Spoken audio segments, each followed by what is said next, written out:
আসসালামু আলাইকুম। কেমন আছেন আপনারা? আশা করি আপনারা সবাই অনেক ভালো আছেন। আজকে আমি আপনাদেরকে হাওয়ার ফল্ডিং সম্পর্কে বিস্তারিত কিছু ধারণা দেওয়ার চেষ্টা করব। আপনারা দেখতে পাচ্ছেন হাওয়ার ফল্ডিং তৈরির কাজ চলছে। এটি কিভাবে করতে হয় আপনাদের একটু ভিডিওর মাধ্যমে আমি দেখানোর চেষ্টা করি। উপরে একটি নাট থাকবে। এই নাটের দ্বারা আপনি হাওয়াটা কমাতে পারবেন, আবার বাড়াতে পারবেন। দেখা যাচ্ছে অনেক সময় আপনার ধান কম পরিষ্কার হচ্ছে, তখন আপনি হাওয়া বেড়ে দেবেন, আপনার ধান পরিষ্কার হয়ে যাবে।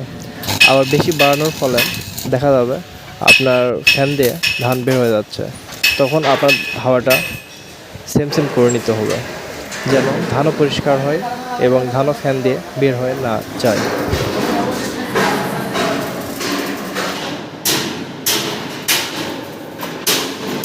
আপনারা সম্পূর্ণ ভিডিওটি দেখতে থাকুন। আর আমার চ্যানেলে যারা নতুন, আমার চ্যানেলটি এখনও যারা সাবস্ক্রাইব করেন নাই, আমার চ্যানেলটি সাবস্ক্রাইব করে অবশ্যই আমার পাশে থাকবেন। ধন্যবাদ সবাইকে। আসসালামু আলাইকুম।